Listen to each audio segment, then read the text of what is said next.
Buenas tardes a todos y bienvenidos al webinar Inversión sostenible y responsable. ¿Está la ética reñida con la rentabilidad? En el que entrevistaremos a Luis Hernández, asesor del fondo Esfera Sostenibilidad ESG Focus. Luis, muy buenas tardes. Buenas tardes, Clarisa. Buenas tardes a todos los asistentes. Bueno, antes de comenzar, quería comentaros que este webinar se enmarca dentro del ciclo Aprende con las gestoras, que es un ciclo que hemos lanzado en MyInvestor para pues hacer un poquito de educación financiera, ayudaros a aclarar algunos de los principales conceptos en materia de inversión y también entrevistamos a gestores estrella y a representantes de gestoras nacionales e internacionales para que nos ayuden un poco a divulgar esos conceptos. La presentación constará de una entrevista, en este caso a Luis, al cabo de la cual abriremos un turno de preguntas que podréis plantear a través del chat. Si a lo largo de la presentación queréis ir escribiendo las preguntas en el chat, no hay ningún problema. Yo luego, cuando llegue el turno de preguntas al final del webinar, pues las iré leyendo en el orden en el que las hayáis ido planteando.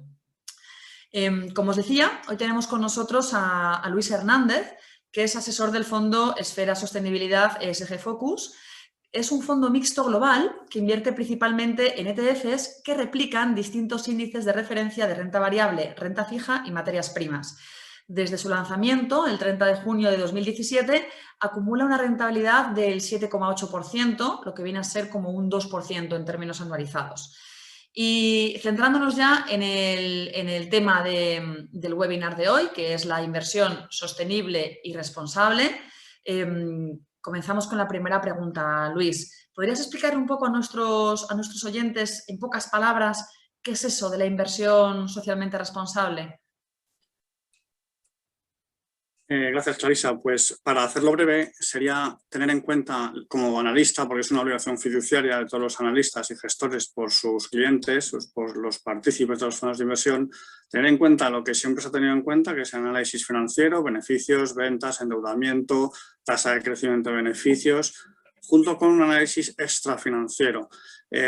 Por poner ejemplos, básicamente en las tres características de ambientales, sociales y de buen gobierno, por poner un ejemplo que el oyente lo pueda entender, pues la calidad de consejo de administración, si son consejo de administración de una empresa, gente preparada, cualificada, si tienen consejeros independientes, si actúan como consejeros independientes. La calidad de la información, tanto financiera como no financiera, si la ausencia de controversias en forma de multas, penalizaciones por malas prácticas, acuerdos extrajudiciales porque han hecho una mala práctica y se quieren evitar largos y tediosos juicios, etcétera. Es decir, ausencia de cosas malas sobre el papel, es decir, que no ha habido multas ni que les han expulsado de índices de sostenibilidad, por ejemplo, etcétera. Y por otro lado, cosas muy buenas, tiene un buen gobierno corporativo, son los mejores de su clase en valoraciones de temas ambientales y sociales, están en un índice de sostenibilidad desde hace años y siguen estando, porque en cuanto sales un poquito de la foto porque tienes un escándalo, te expulsan, no esperan las empresas de los índices a la revisión cada 6 meses, te expulsan, ¿no? Y de esos hay muchos casos que conocemos. O sea que, por resumirlo brevemente, Luis, serían compañías que cumplen los estándares más exigentes en términos de gobierno corporativo, de responsabilidad social y de criterios medioambientales, ¿verdad?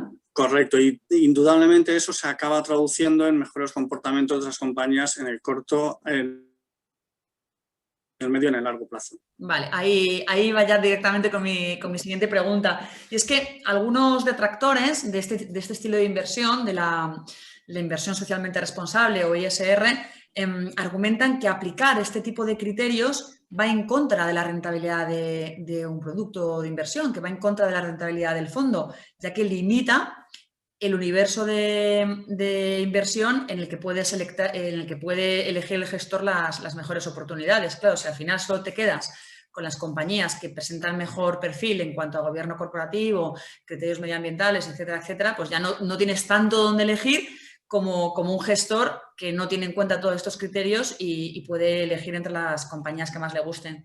Sin embargo, otros estudios indican lo contrario, que no solamente no perjudica a la hora de encontrar las oportunidades más atractivas, sino que el hecho de aplicar estos criterios, estos filtros, reduce el riesgo de la cartera e incluso favorece la rentabilidad. ¿Quién tiene razón, Luis? ¿Está la ética reñida con la rentabilidad?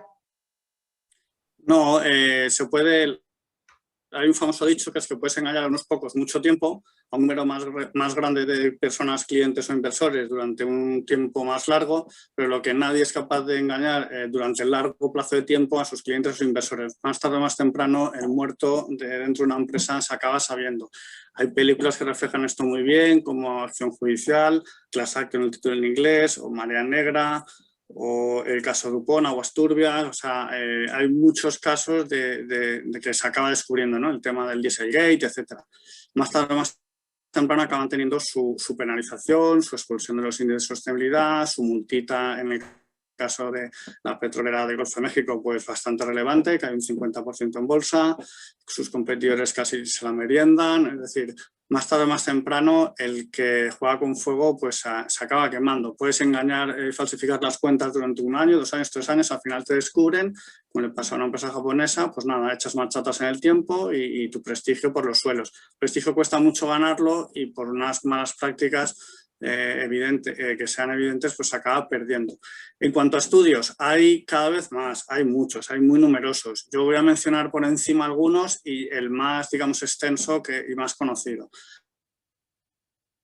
Estudios están en internet, la gente lo puede ver, de Boston Consulting Group, Total Societal Impact, unas nuevas lentes para la estrategia empresarial, a New Lens from Strategy. Ellos analizan sector a sector y acaban demostrando en porcentajes concretos qué beneficio aporta la cuenta de resultados de las empresas en distintos sectores concretos, porque no aportan de forma igual a todos los sectores, buenas prácticas en sostenibilidad y éticas en el sector farmacéutico, el retail, en banco, oil and gas, ¿no? Ese es un estudio, por ejemplo. Luego tienes de MSCI, ¿no? Que compara el tema de cómo la ESG aumenta el rendimiento, la rentabilidad. Luego tienes de Arabesque Partners y de Oxford, ¿no? Que estudian también un estudio de cómo la sostenibilidad conduce a mejores comportamientos financieros. Luego tienes estudios de Morningstar, que te compara fondos sostenibles en el 2006, fondos sostenibles en el 2016 y cómo que tenían fondos con foco ESG y cómo esos fondos pasados 10 años están en mejor posicionamiento de su rating de rating cuantitativo de las estrellas de Morningstar. Luego esa especie de criba o foco en ESG, pasados unos años a esos fondos, les ha traído una mejor calificación en el rating de sostenibilidad. Y el más llamativo y conocido, que son un estudio de 200 papers, es de la Universidad de Hamburgo, que se titula ESG and Corporate and Financial Performance, del año 2015. Básicamente las conclusiones es que el 80% en los estudios hay una correlación positiva entre empresas con unas prácticas sostenibles y un mejor desarrollo financiero. Empresas con mejores prácticas sostenibles, en el 88%, tienen mejor comportamiento operacional y de cash flow.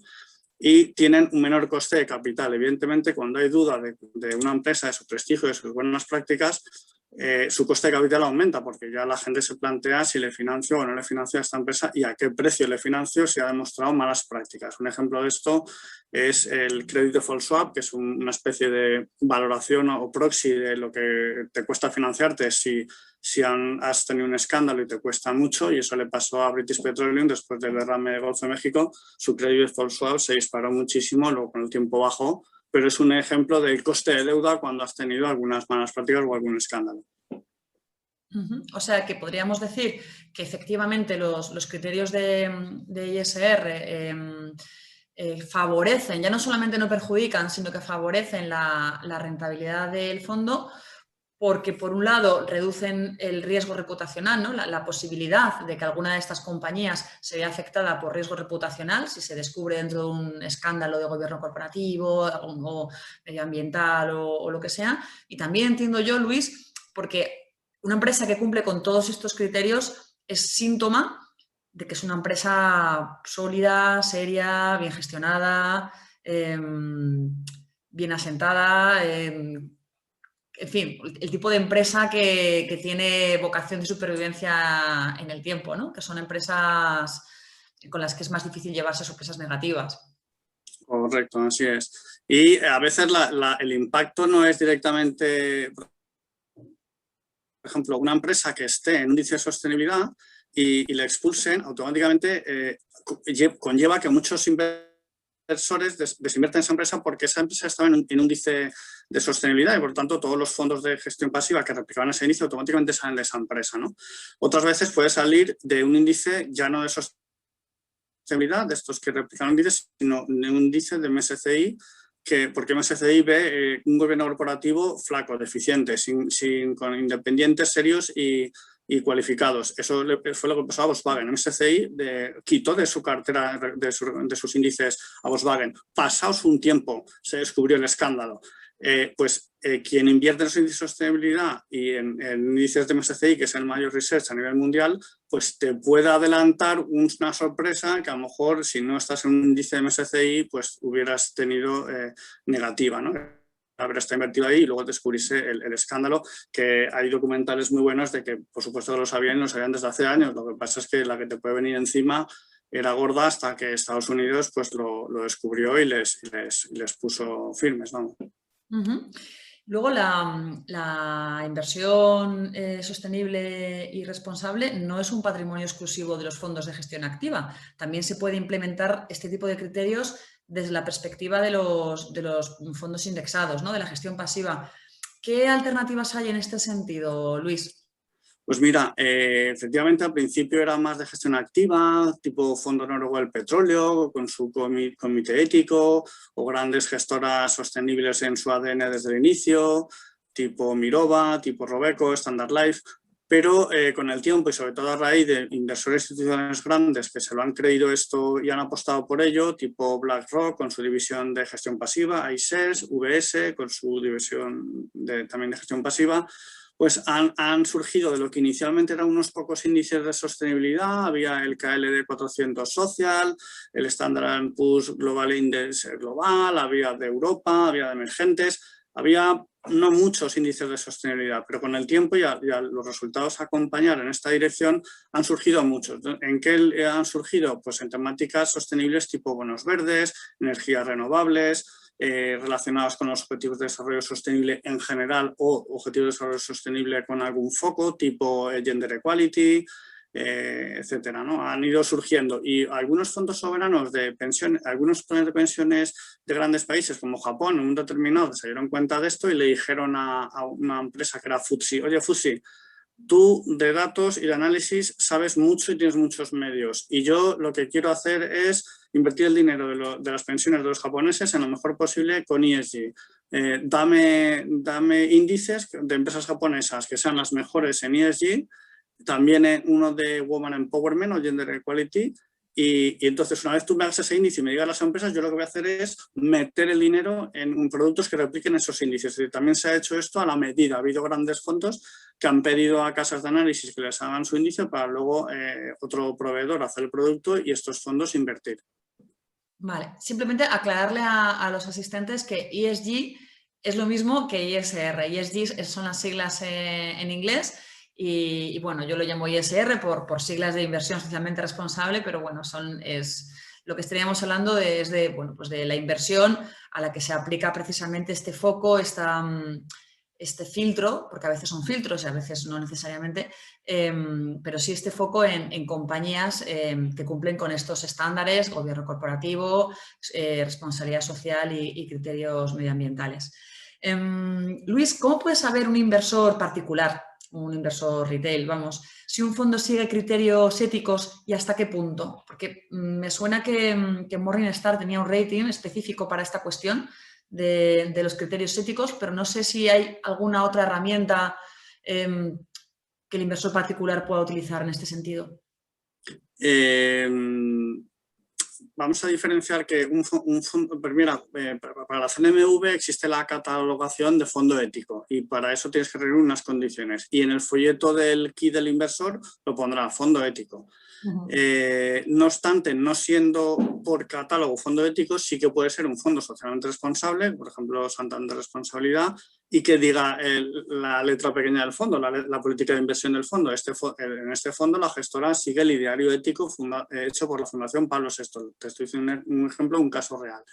En el caso del Fondo Soberano del Petróleo, pues tiene su comité ético y tiene sus estándares, sus líneas rojas, sus empresas que expulsan y que tienen en observación. A la hora de elegir, irse a lo que diga el folleto. Primera criba, que diga el folleto que es un fondo ético. Segunda criba, aunque no lo diga y sea un fondo responsable, ver si menciona en algún momento que siguen un ideario ético. Y tercera criba que puede servir, pues que la casa de análisis catalogue ese fondo dentro de un grupo que ellos tienen que es fondos éticos. Lo normal es que lo pongan, al igual que cuando ellos tienen Morningstar existe una pregunta que es ¿fondo tiene por folleto mandato de sostenibilidad? Si te dice sí, bueno, pues ya es un proxy, ya es un a favor de que ese fondo, el gestor y la política del fondo tiene una orientación hacia la sostenibilidad. Dicho esto, los globos azules de Rating Sostenibilidad ESG o de MSCI, que ellos en su caso tienen Rating Score ESG con letras, la máxima calificación son 3As. Hasta donde yo sé, el de Morningstar dicen expresamente que para los globos azules no aplican criterios de exclusión, es decir, podría ser un fondo con 5 globos azules y tener una inversión contraria a, no sé, invertir en minas antipersona, por ejemplo. A ver, no es lo probable, pero como no aplican criterios de exclusión, pues lo podrías encontrar. Y luego, para que lo sepan los inversores, porque hay que saberlo, cuando los índices aplican criterios de exclusión, los de MSCI, por ejemplo, MSCI es SRI, es Social Responsible Investment, eso quiere decir que aplica un screening con una serie de negocios excluidos, ¿no? Minas antipersonas, armas, alimentos modificados genéticamente, organismos modificados genéticamente, alcohol, tabaco y juego. Entonces, que apliquen esos criterios en general, cuando se hacen los índices, dejan un margen de un 2, un 3% a que una compañía, si es muy buena, ¿vale?, en temas ESG, pero el 2% del negocio es porque tiene una filial que compró hace poco sobrevenida, 2% está en un negocio controvertido o que sería excluido en ese negocio por sus características, juego, prostitución, etcétera, pues cuando son porcentajes muy pequeños no excluyen a esa compañía, es decir, dejan un margen de error, depende de la casa de análisis, 2-3%. Lo digo por si algún inversor algún día dice, oye, tengo un fondo y he visto que el 0,5% del total está en una compañía con controversias. Es decir, es que si es solo eso sobre el total del fondo y el resto de compañías de la cartera del fondo lo hacen bien, no lo han excluido por tema de peso relativo pequeño. Vale, simplemente recordarle a nuestros asistentes que toda esta información sobre si el fondo aplica o no aplica este tipo de criterios a la hora de seleccionar las compañías que integran la cartera, lo pueden encontrar en el folleto del fondo. Nosotros recomendamos siempre, antes de invertir en un fondo, consultar el folleto, que es donde se explica con todo lujo de detalle cuál es la política de inversión que sigue el gestor de ese fondo. Y también pueden consultar el documento de datos fundamentales del inversor, que es la versión resumida del folleto. Como los folletos a veces pueden ser un poco largos y técnicos, pues existe esta otra versión que es un poco más simplificada, pero en la que igualmente se menciona cuál es la política de inversión del fondo y si efectivamente aplica este tipo de criterios de inversión socialmente responsable, también lo van a mencionar. Ambos tipos de documento los inversores los podéis encontrar tanto en las plataformas comercializadoras de fondos como lo es MyInvestor, como en la propia gestora del fondo o incluso en la CNMV. Mencionabas ahora, Luis, el tema de los criterios de exclusión, pero en realidad para aplicar este foco de inversión socialmente responsable hay todo tipo de estrategias que los gestores combináis o elegís unas u otras o elegís todas. Está la exclusión, pero también está el best in class, la integración. Entonces, te quería pedir que me explicaras muy brevemente, con una pincelada, todas estas estrategias que existen, o por lo menos las más importantes, y ya dentro de todas ellas, que nos cuentes cuáles son las que tú utilizas en el fondo que gestionas, es decir, en el Esfera Sostenibilidad ESG Focus. Brevemente, las estrategias de exclusión, normalmente es exclusión por negocios, con los que he mencionado antes, o exclusión basado en normas, es decir, si las compañías no están de acuerdo con principios de la OCDE, de las empresas multilaterales, si no están no cumplen con los principios del Global Compact, con estándares a nivel internacional o de derechos humanos, pues automáticamente quedan excluidas por convenios internacionales o por negocios concretos. Eso serían las estrategias de exclusión. Son las que más volumen tienen históricamente porque son las más fáciles de aplicar. ¿Qué ha sucedido con el tiempo? Que después de una exclusión tú quieres coger lo mejorcito de cada casa. Entonces le aplicas el best in class. Dice, bueno, tengo 2 compañías eléctricas que, vamos a poner un caso para que entienda el partícipe, que su porción de negocio de carbón es residual, pequeña. Perfecto, pues ya hemos pasado un posible criterio de exclusión de temas de contaminación, temas medioambiental, perfecto. Bueno, pero ¿y cómo está en el tema social y gobierno corporativo? Pues ahí ya me voy a la que mejor calificación tenga en su análisis global de ESG. Ya miraré varios proveedores de servicios de análisis ESG y me cogeré la mejor. Integración, pues voy a tener en cuenta su comportamiento actual, su análisis ESG actual, por supuesto los criterios de exclusión y cómo esta compañía, con independencia de los deberes que está haciendo actualmente, cuál es su plan para hacerlos más adelante. Por ejemplo, pues en 2 compañías que tuviesen el mismo comportamiento actual o misma calificación ESG, fuesen, digamos, de las primeras posiciones de su clase, pues si una me demuestra que tiene un plan director, un plan estratégico de, por ejemplo, por poner un ejemplo que lo hacen algunas compañías o incluso algunos gobiernos, oye, quiero ser carbono neutral a 10 años vista y mi proyecto es reducir las emisiones actuales de mi producción, de mi funcionamiento, un 10%, y la otra no tiene ese plan, yo me quedo con la que está integrando eso en su negocio actual y en su manera de hacer negocio en un futuro. Otra estrategia es las de impacto. Es verdad que impacto puede ser medioambiental, social, ambas a la vez. Y lo difícil que es la asignatura pendiente es del impacto que tienes, qué dato das, porque impacto, como quien dice, va a haber, sí o sí. El problema es qué dato das y si ese dato que das tú, compañía A, es comparable con el dato de impacto que da la compañía B y la compañía C. Lo que actualmente es más fácil de medir a temas de inversiones de impacto es en temas de microcréditos, porque al final es cuántos préstamos das, a cuánta gente sacas de la pobreza extrema, ¿no? Y cuánta gente que ha dado ese préstamo ha aumentado sus rentas. Son datos fáciles de medir, pero si no eres un fondo de microcréditos, pues ya te tienes que ir a cosas más difíciles de medir y sobre todo que no se miden en el corto plazo. Por ejemplo, bonos de impacto social de bancos multilaterales de desarrollo. Pues es el proyecto de un banco multilateral de desarrollo, pues 10, 15 años, el proyecto de un parque eólico que haga un bono verde, por ejemplo, en el mar, en tierra, un parque fotovoltaico. A ver, lo empiezas ahora, pero normalmente son proyectos a 10, 15 años vista. Lo que sí que haya cada vez más es 3 o 4 medidas de impacto que acaban dando los fondos, ¿no? Temas de ahorro de energía renovable producida, ahorro de agua, reducción de emisiones de gases de efecto invernadero, etc.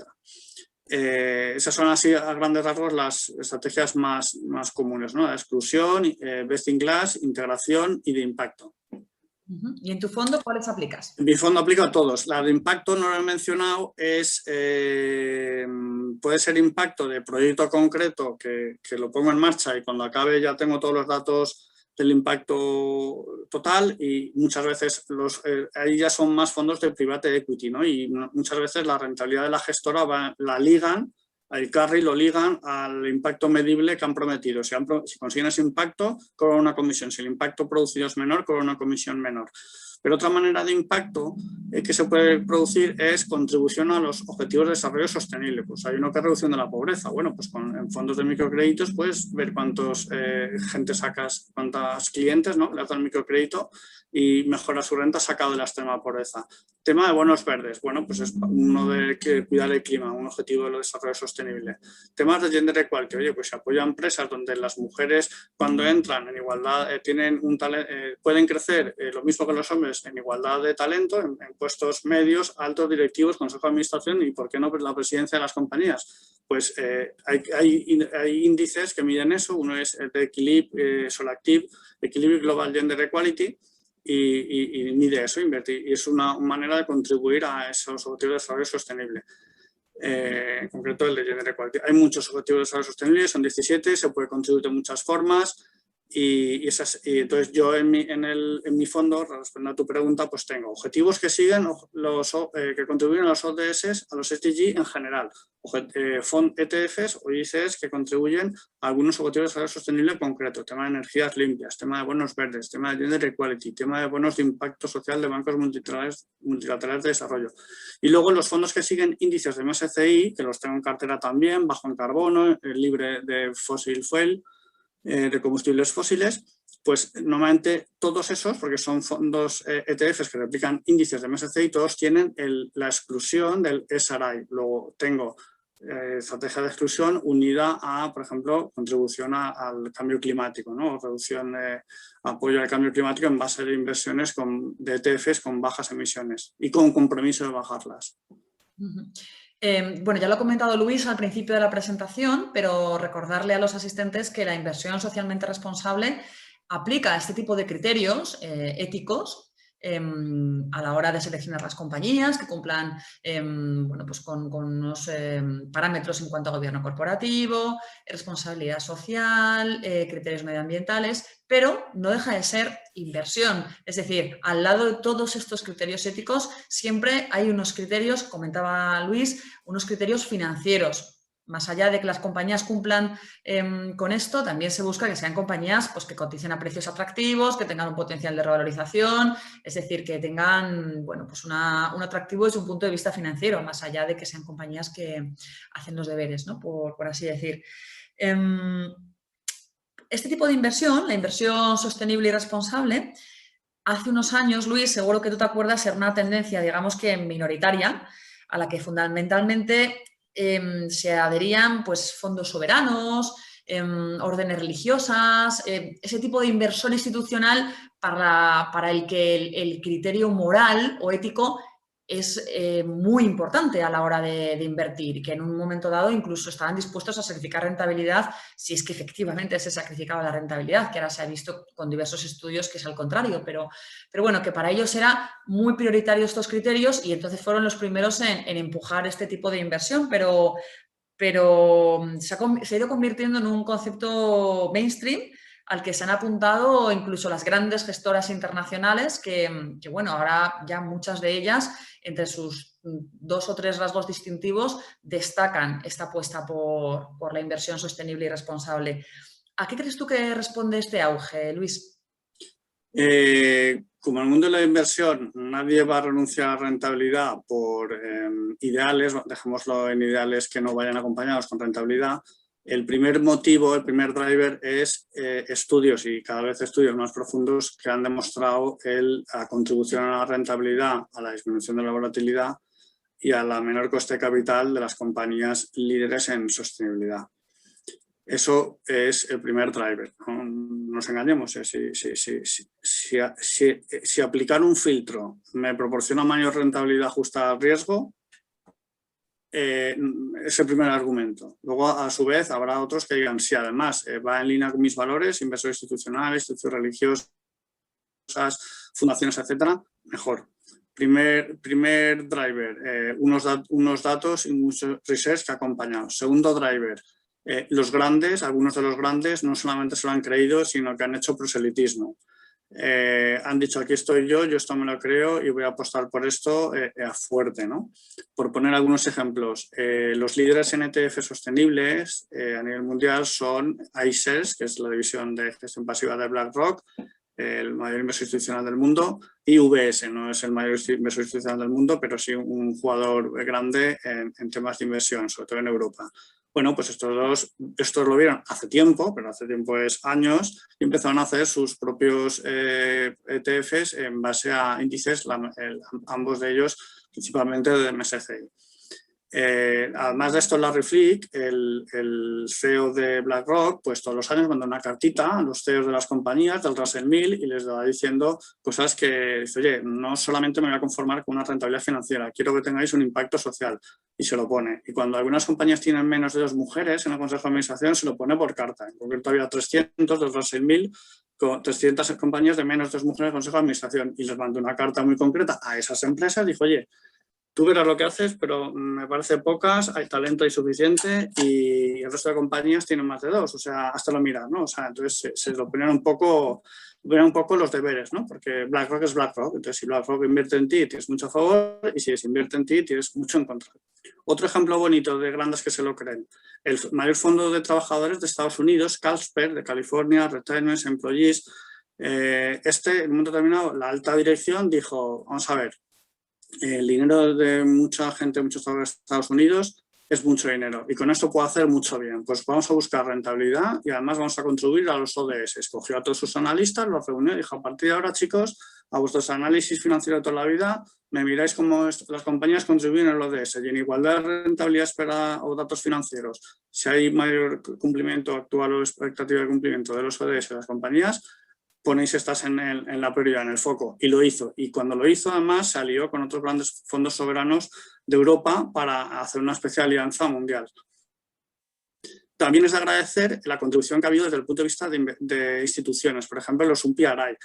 Es decir, cuando alguien quiere hacer los deberes, pero no sabe por dónde empezar porque no tiene en su casa analistas formados, el título analista ESG de Europa, el que tengo yo, el EFAS, es que es muy reciente. Yo me lo saqué en el 2015, creo, y no tenía muchos años, es súper reciente. Tenemos 400 y pico analistas ESG, creo que en España, y a nivel de Europa, pues no sé, 1000, bueno, no hay muchos. Ahora ha sacado EFA, la Asociación de Asesores Financieros Europeos, un título de asesor financiero ESG, o sea, que es relativamente reciente. Solo algunas gestoras o fondos institucionales, que estos se creían desde verdad desde hace 15 o 20 años, tenían su equipo preparado. Pero cuando hay buena voluntad y te falta equipo preparado, te viene bien un partner que te coja la mano y te diga, venga, va, tú no sabes, pero quieres, vamos a ponerlo más ahora, yo te ayudo. Y eso lo hace el PRI ayudando a todos los signatarios del PRI y te da formación y te valora cada año y te dice qué puedes mejorar, dónde lo estás haciendo bien, qué puedes mejorar, etcétera. Entonces eso hay que agradecérselo a la ONU, a quien puso en marcha los PRI.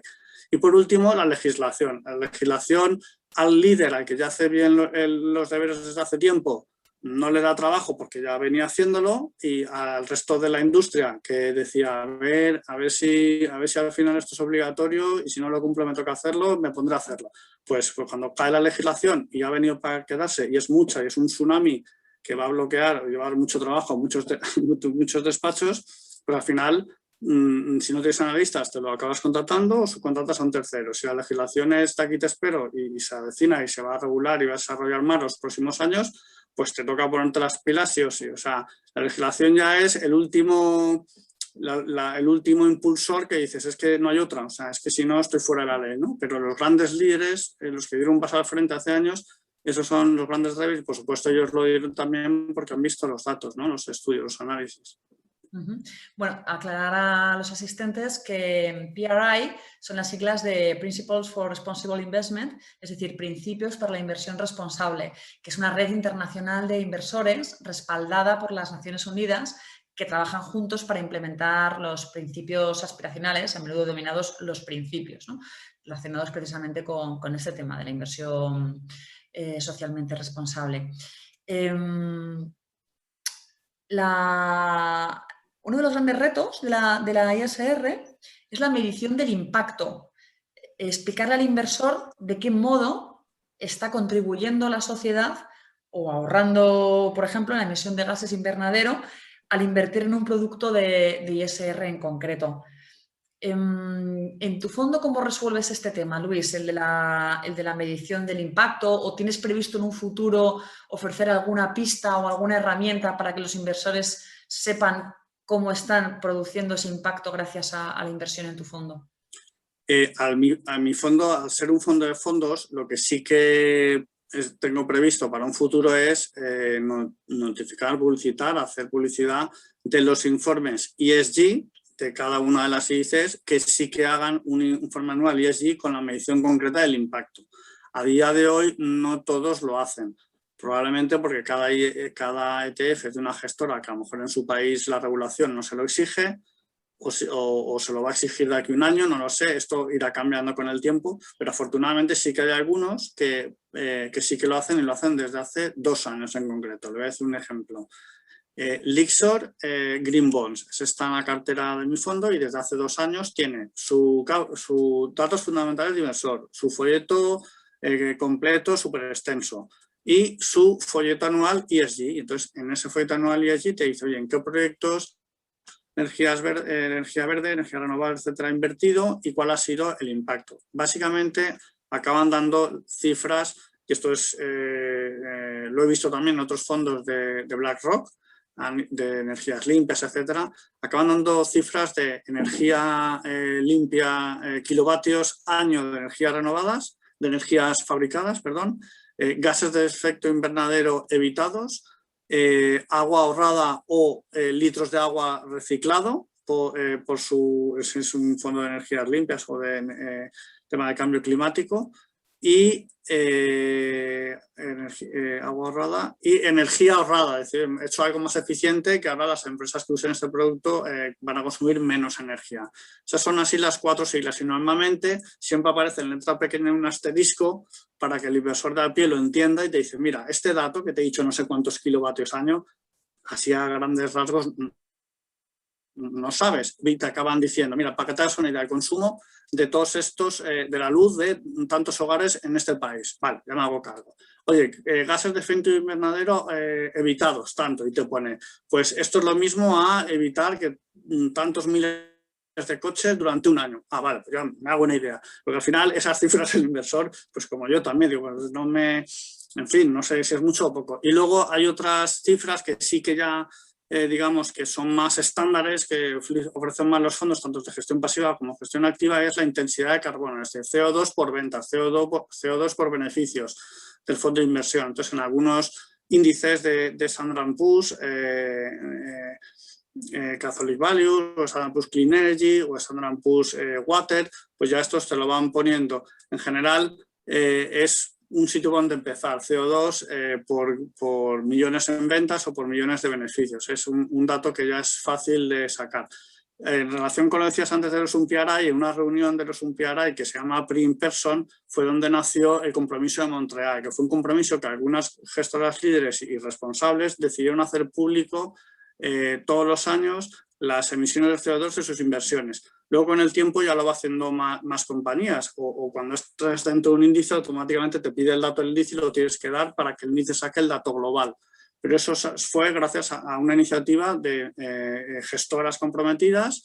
En España hay una que se llama Fond Engine, que fue una de estas que desde hace tiempo firmó el compromiso en Montreal y por tanto cada vez más es más probable que las gestoras, aunque la legislación a día de hoy posiblemente no lo exija, te acaben diciendo, oye, mira, que sepas, las emisiones de CO2 de tus inversiones es esta. Y el inversor, en línea con lo que tú preguntabas, puede decir, a ver, tengo 2 fondos contra el cambio climático y 2 gestoras distintas. ¿Cómo selecciona uno que contamine menos o que contribuya más? Bueno, pues si tienes de las 2 el dato de emisiones de CO2 por euros del fondo, pues escoges el que menos, ¿no? Por poner un ejemplo. O tengo 2 de gestión pasiva low carbon. Pues voy a cogerme uno de que sea menor emisiones de CO2. O tengo 2 fondos a nivel rentabilidad mundial, uno sigue un índice low carbon y veo que sensiblemente me contamina 1/3 menos. Bueno, pues lo cojo. Yo tengo uno de esos de DWS, Global ESG Leaders Low Carbon, en la cartera del fondo, porque sé que en comparación a cualquier índice global, contamina mucho menos. El fondo que tú asesoras, Luis, el Esfera Sostenibilidad ESG Focus, es un fondo que duda cabe, es un fondo que aplica criterios de inversión sostenible y responsable, pero bueno, no solamente es un fondo que aplica ese tipo de criterios, también seguirá una estrategia financiera, tendrá una política de inversión en términos de asset allocation. Cuéntanos un poquito más sobre él, Luis, más allá del tema responsable, ya entrando más en materia financiera, ¿cuál es la política de inversión? ¿En qué consiste? Básicamente es la mitad renta variable, la mitad renta fija, la renta fija sobre todo corporativa, apenas tengo deuda soberana, y la renta variable me cojo la mitad fondos de renta variable globales y luego algunos de zonas geográficas. Por ejemplo, puede ser emergentes, puede ser Europa, de Estados Unidos no tengo, porque en general los índices de renta variable global, mundial, la mitad aproximadamente es renta variable norteamericana. Y luego, una vez ya sobre ese universo donde quiero invertir, la renta fija corporativa también a nivel global. Sobre ese universo que quiero invertir, busco ETFs que tengan, por supuesto, pues la mayor globos azules de rating en sostenibilidad de Morningstar, la mayor calificación de MSCI ESG Score, 2As, 3As, ser posible, y luego que también le acompañen estrellas de rating de rentabilidad de Morningstar, pues puede ser 5 mejor que 4, si no 4 mejor que 3, etcétera. Y luego, como hay límites por regulación de gestoras, pues también por sentido común, pues intento no tener excesivamente de una misma gestora. Es decir, bueno, pues si tengo una emergente es una gestora y en Europa en una gestora, pues ya a nivel mundial me voy a coger a otra gestora distinta. Y también el tema de los costes. ¿Por qué? Porque yo tengo en mi fondo principalmente gestión pasiva, pero también tengo gestión activa. La ventaja de esa gestión pasiva es costes. Pues a veces te puedes encontrar que dos fondos de mercados parecidos, de ISR o SRI o ESG, pues a lo mejor uno es 0,40, otro es 0,60 de comisión y otro es 0,40 o 0,10 o 0,15. Bueno, pues si comportamiento financiero son muy parecidos, pues me voy a coger al más barato, hombre, siempre y cuando evidentemente sea una gestora de solvencia y prestigio, ¿no? Tipo i6 del grupo BlackRock o alguna de ese estilo. Y luego, en tu caso, has elegido el formato de fondo de fondos. ¿Por qué formato fondo de fondos, Luis? ¿Y por qué no invertir directamente en las compañías o en las emisiones de deuda? Para hacer bien la segunda parte necesitaría recursos, tiempo y pues, sobre todo esas dos cosas, ¿no? O sea, pagar a un proveedor de servicios que me dé información de calidad y dedicarle muchas horas a elegir.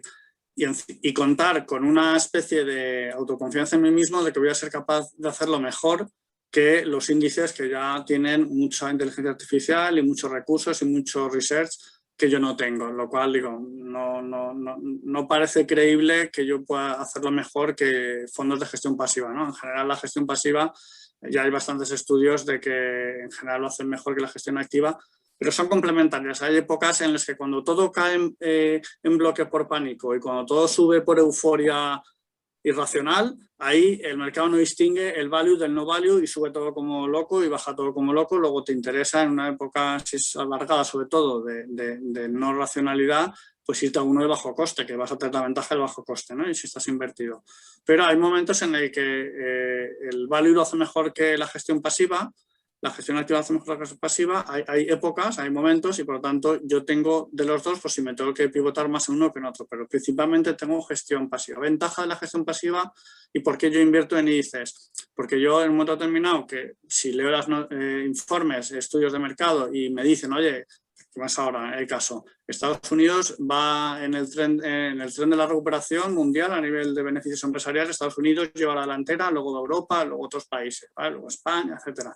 Bueno, pues eso quiere decir que yo tengo que ponderar más Estados Unidos. Si ya tengo un ETF con Estados Unidos o tengo una manera de hacerlo en el que priorice Estados Unidos frente a Europa, salgo del ETF de Europa, me meto mundial que tengo 50% de Estados Unidos, o me meto en Estados Unidos. Tengo fácil cambiarme. Bueno, emergentes, si mañana hubiesen noticias de que los beneficios de los países emergentes se espera que vayan a crecer más que los de Estados Unidos, en el supuesto caso que fuese ese dato, como yo ya tengo un fondo emergente, lo que tendría que hacer es sobreponderarlo. Es fácil, no me tendría que poner a buscar compañías una a una de países emergentes. Es más fácil la adaptación al cambio. Si lo que tienes es un panel de 12, 15 ETFs y fondos, y cada uno en un mercado y cada uno con un objetivo y tienes que sobreponderar o infraponderar.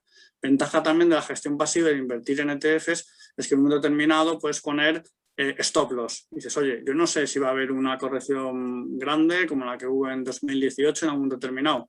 No lo sé, pero no pierdo nada por un stop loss y si sigue subiendo, subo el stop loss para arriba. Y si luego viene una bajada fuerte, perderé al principio el primer 1, 2 o 3%, pero no caeré de más. Eso me pasó en el 2018. Yo tenía unos stop loss a finales de año, no tenía la bola de cristal, no sabía qué podía pasar, sabía que había sido un año convulso.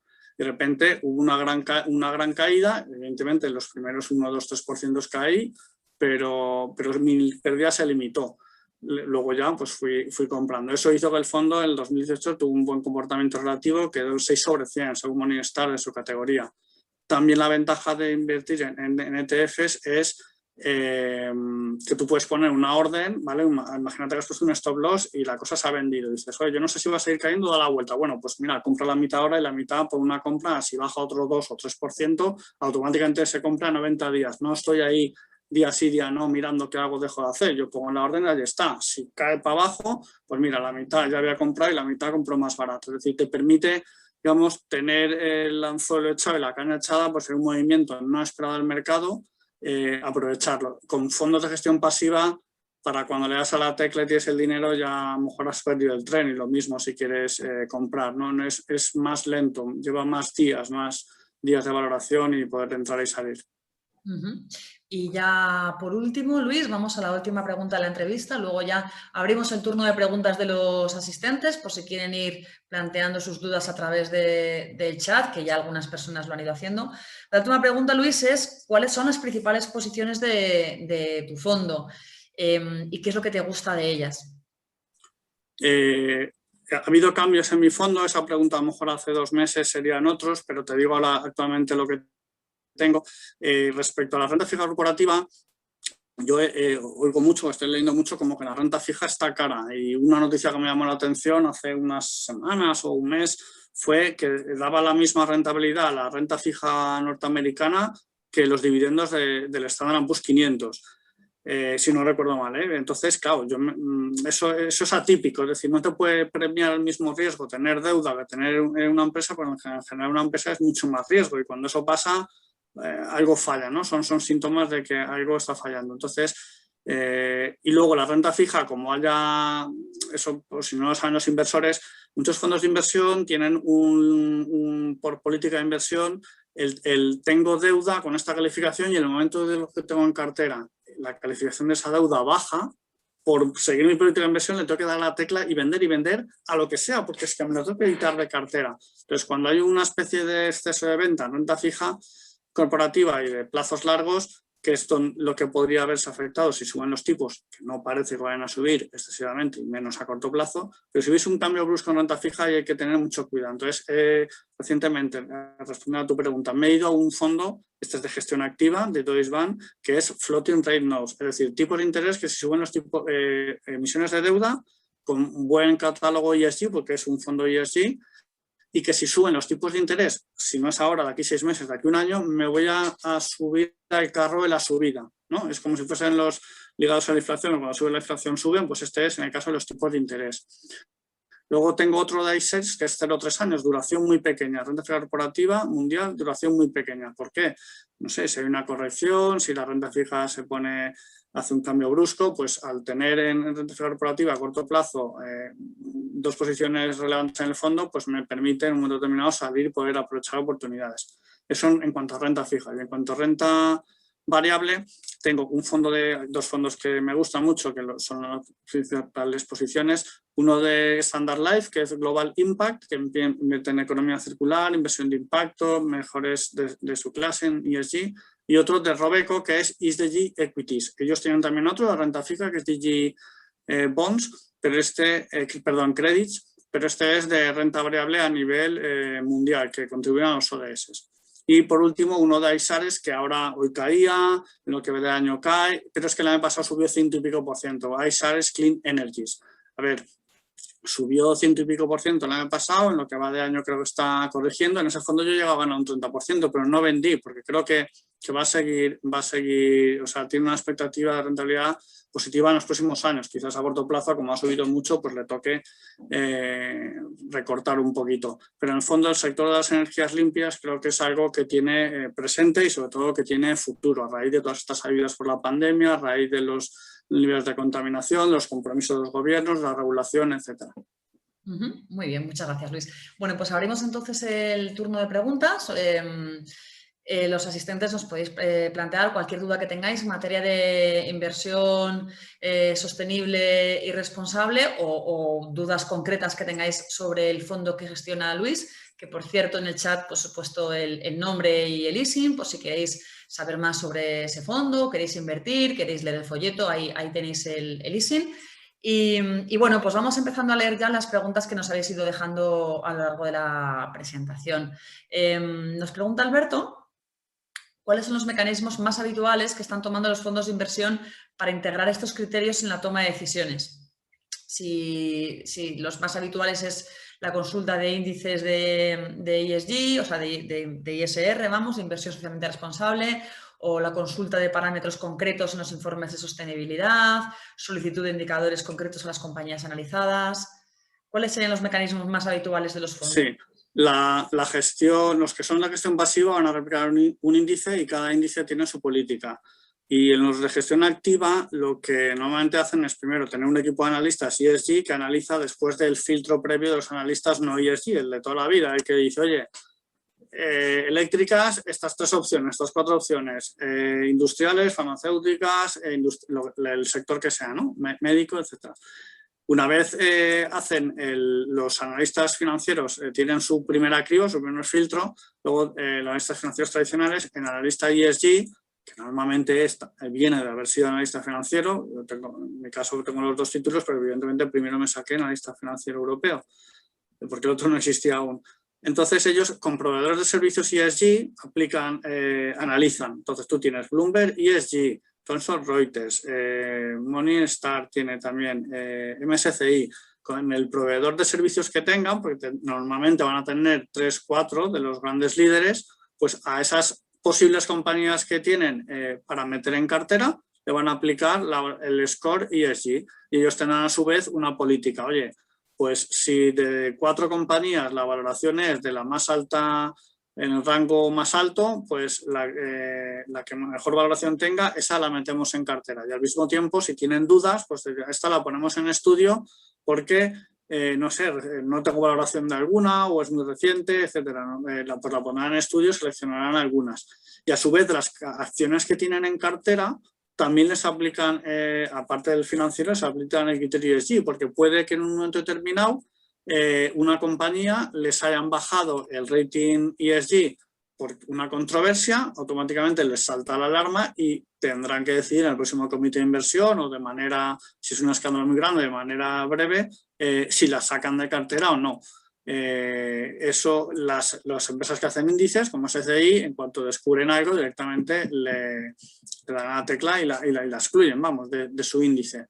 Entonces suele ser ahí, primero el analista normal pone un plantel de, oye, todas estas por temas financieros podrían entrar, y luego entra lo de analista ESG y dice, bueno, pues según el score ESG, de estas 3 que me planteas, la que más es esta. Pues finalmente votan o se ponen de acuerdo y incorporan. Y si hay que sacar alguna, pues lo mismo, el analista ESG dice, oye, esta mirarla a ver, pero que a mí me ha saltado estas alarmas, este escándalo, lo que sea. Entonces ya la ponen en observación o la excluyen directamente.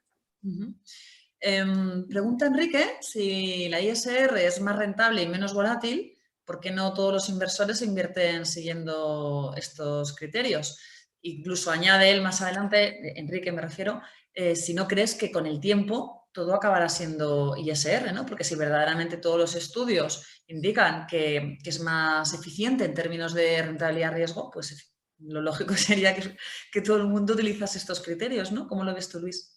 Totalmente de acuerdo, y de hecho ya cada vez son más gestoras que te dicen, hace un año o hace 2 teníamos con enfoque de sostenibilidad o con criterios ESG, teníamos el 30 o el 40% de toda nuestra oferta de fondos. Ahora hemos subido al 70 y tenemos un objetivo de llegar al 90, es decir, las gestoras líderes en esto ya están dando la vuelta, porque escoger el fondo, y eso lo hacen las gestoras. Si tienen recursos, es decir, tienen analistas y research, lo tienen relativamente fácil. Te coges el folleto, y bueno, este fondo que llevo 10, 15 años y es de rentabilidad europea. Muy bien, pues como tengo research, tengo analistas, le voy a aplicar un filtro al que le estaba aplicando actualmente solo financiero. Perfecto, me salen estas compañías. Bueno, pues esto pueden hacer un track record, pueden hacer sus análisis. Oye, me compensa cambiar la política de inversión y hacer eso. ¿Qué es lo que tiene que hacer? Ir al regulador y decirle, mira, que la política del fondo que lleva muchos años funcionando, la cambio, y lo están haciendo gestoras, la cambio y a partir de ahora ponle que voy a hacer esto, que voy a aplicar estos otros criterios extrafinancieros. Lo hacen, evidentemente no se trata de greenwashing ni nada. Normalmente, si detrás de una gestora grande que lleva tiempo siendo líder en esto, normal es que lo hacen y lo hacen para toda su cartera. Por la pregunta que ha hecho Enrique, porque es que no hay otra. Es decir, antes podías dudar hace 10 años, hace 15 años, ahora no hay otra. Es decir, lo están haciendo las grandes.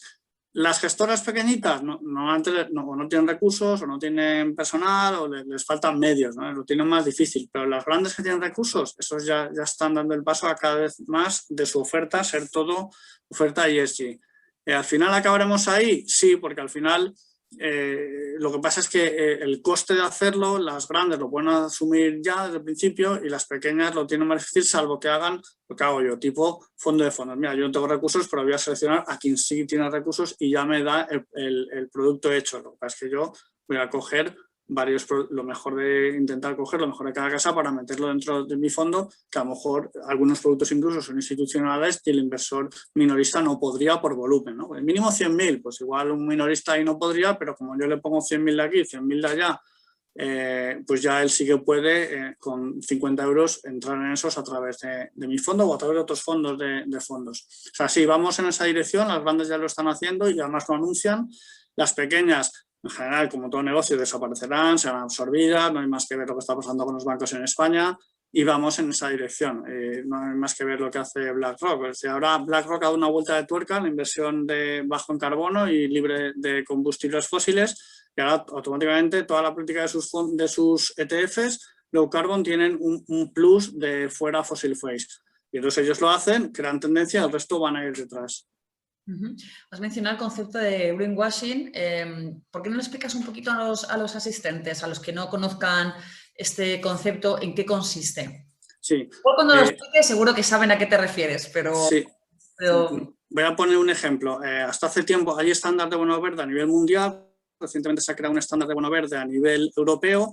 Estamos en esa fase en la que los reguladores nacionales tienen que decir quien pone el sello de que esto cumple el estándar europeo soy yo, o en este caso en España la CNMV dice, bueno, yo no lo pongo, pero voy a delegar en tal empresa que lleva años haciendo esto y si ellos dicen que cumple el estándar europeo, yo lo doy por bueno porque confío en él, ¿no? De alguna manera delega. Vale.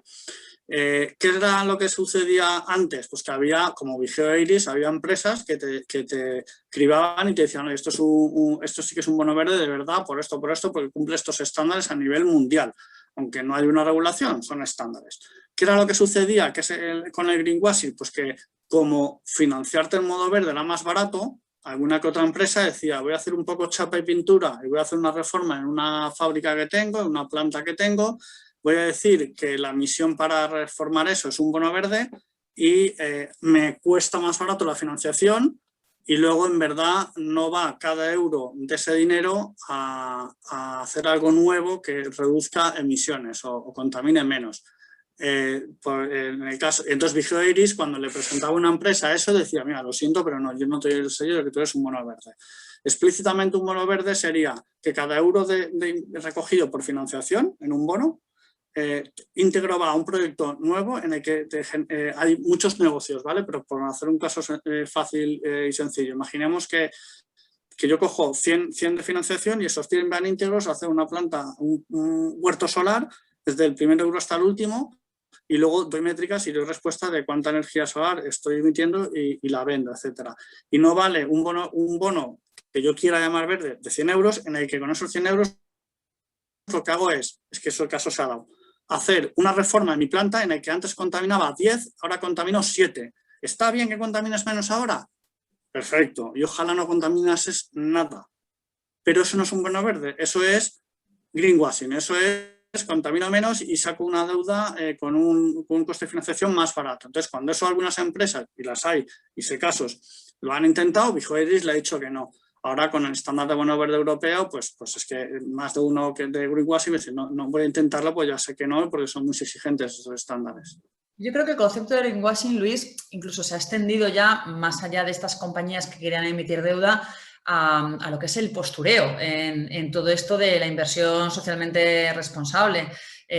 Porque incluso, como comenta alguno de los asistentes, hay algún fondo de inversión que le ha puesto la palabra sostenible al nombre del fondo para que parezca que aplica ese tipo de criterios y luego a lo mejor te lees la política de inversión o realmente los medios que le ha dedicado a eso y no hace una verdadera gestión de inversión socialmente responsable. Pero bueno, pone esa palabra porque sí que es verdad que se ha convertido en una moda, ¿no? Que realmente un poco lo que tú has explicado durante la presentación, de que se ha descubierto que desde un punto de inversión tiene sentido y que es más rentable y demás, pero también yo creo que los nuevos tiempos acompañan, ¿no? Sociológicamente ahora cada vez se ve mejor el tener en cuenta este tipo de criterios a la hora de invertir, sobre todo desde un punto de vista medioambiental.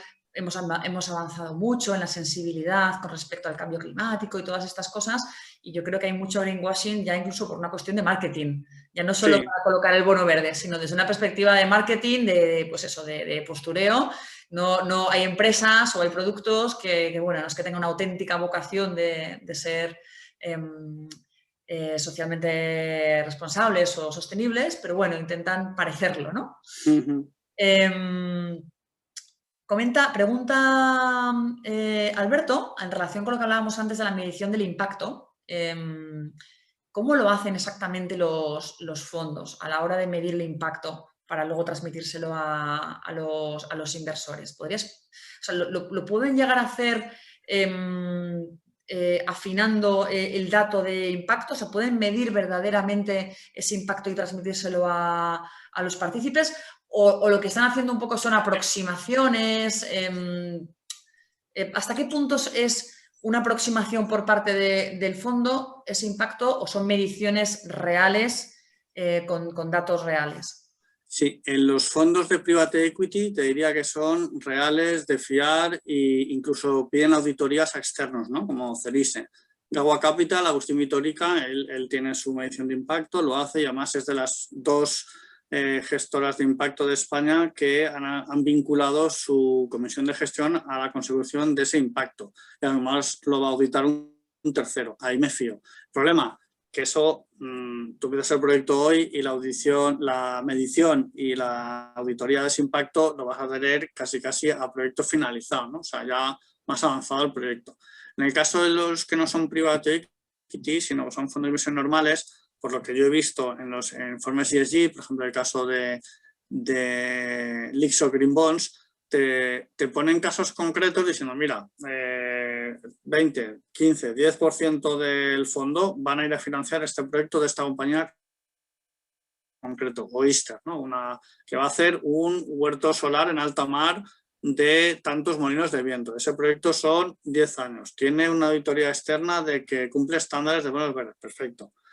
Pero inicialmente, claro, cuando financias eso, el proyecto sobre el papel es unas estimaciones de energía eólica que vas a generar, unas estimaciones de reducciones de CO2, etc. Es decir, son datos estimados cuando el proyecto es al inicio, ¿no? En este caso era una financiación de huerto solar en el norte, en el Mar del Norte.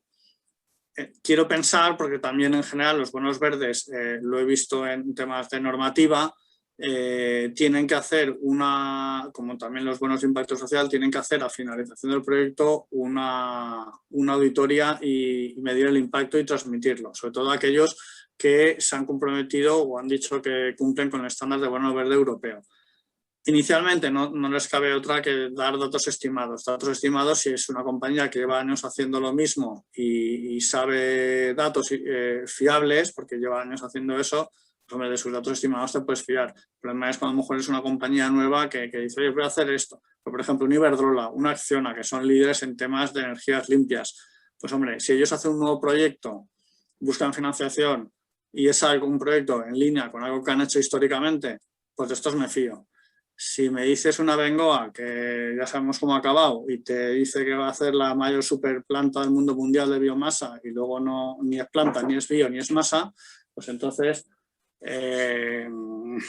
no me fío. Yo me fío de grandes de la industria con prestigio y ejemplo en este tema, ¿no? Pues Iberdrola nos hace que España seamos de los top 10 en temas de energías limpias. Y Acciona pues son grandes, vamos, hasta tal punto que son multinacionales que otros países confían en ellos y les encargan proyectos, lo cual son ejemplos de fiar. Pasamos ya a la última pregunta, porque bueno, ya pasamos un par de minutos de las 7 y no te queremos ya robar más tiempo, Luis, ni al resto de los asistentes. Pregunta David, ¿qué opinas, Luis, en relación a que no exista un criterio homogéneo para determinar que una empresa es socialmente responsable? No existe, va a tardar en que exista y el problema es la normativa y la regulación que es relativamente reciente. Es decir, y las exigencias de información. Es muy reciente lo de la información no financiera en Europa, y lo cual está muy bien porque si quieres optar a contratos y a negocios de empresas públicas en Europa, te toca hacer un informe de sostenibilidad, un informe bastante detallado de información no financiera. Pero esto es relativamente reciente, es que se aprobó hasta hace poco. Y todavía en España ha habido empresas que no lo han querido hacer, han presentado sus impuestos de sociedades a la Hacienda Española diciendo, mira, aquí está. Y dice, no, esto lo has hecho como antes de la ley, pero es que ha entrado en vigor una ley y tú tienes que hacerlo de otra manera. No me sirve, te devuelvo tu impuesto de sociedades y me lo hagas bien. Eso tristemente ha sucedido en España. Entonces, hemos ganado mucho en el que hasta hace unos años la información no financiera que daban las compañías es que cada una la daba a su manera. Aunque había el Global Reporting Initiative, había algunos estándares de información no financiera a nivel mundial, a nivel europeo, en países anglosajones. El GRI empezó y ya estamos en la versión 4 del Global Reporting Initiative. Hay ISOs, normativa europea, que tú puedes comparar el GRI con el ISO, etcétera. Es decir, estamos en la fase inicial, pero con el tiempo la información no financiera, por obligación, ya las grandes la tienen que hacer, las que reúnen ciertos requisitos de empleados, facturación y tamaño.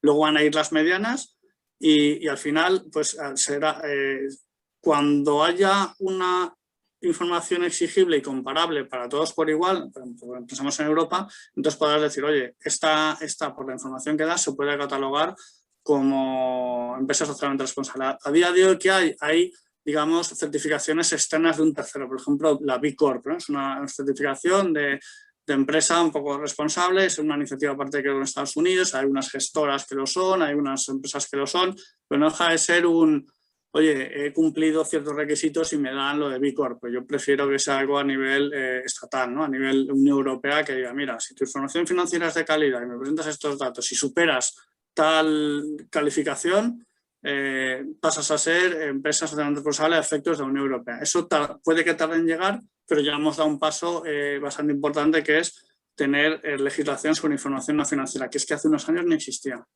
Bueno, comenta Alberto que lo primero debería ser terminar de definir un estándar común y fijarlo en Europa de auditar por un externo. Si no nos ponemos de acuerdo con la vacuna y cuántas van a cada país, esto tardará y tardará en llegar. Algo que depende de la salud de los votantes es un caos, pues tardará y tardará en llegar en Europa. Pero nosotros lo haremos, espero, más tarde o más temprano. Bueno, paso a paso. Pues Luis Hernández, asesor del Fondo Esfera Sostenibilidad ESG Focus, muchísimas gracias por tu presencia hoy en este webinar y por ayudarnos a aclarar un poquito esto de la inversión sostenible y responsable, en qué consiste. Creo que ha quedado suficientemente claro en el webinar que no está reñida con la rentabilidad. Muchísimas gracias por tu presencia hoy. A vosotros, Larisa, y a ti y a todos los asistentes. MyInvestor. Sí, y muchísimas gracias. Efectivamente, muchas gracias también a los participantes en la sesión de hoy. Os recordamos que el webinar de hoy, la grabación, la colgaremos en el blog de MyInvestor, que lo podéis encontrar en myinvestor.es/blog.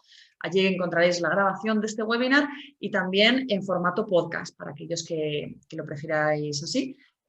Si os ha quedado alguna pregunta en el tintero o alguna pregunta que os ha surgido o que la pensáis más tarde, no hay ningún problema, nos la podéis plantear también. Tenemos un consultorio precisamente en el blog que es sobre educación financiera, que se llama Hello My Investor y lo podéis encontrar allí. Por cierto, que en el blog también os podéis suscribir y os enviamos una newsletter con las últimas novedades que vamos publicando, incluidas precisamente las grabaciones de los webinars que vamos incorporando y demás. Y, por supuesto, como siempre, podéis plantearnos todas las dudas que tengáis a través de nuestras redes sociales. Así que, lo dicho, muchísimas gracias a todos por estar aquí hoy y que paséis una muy buena tarde. Gracias. Hasta luego.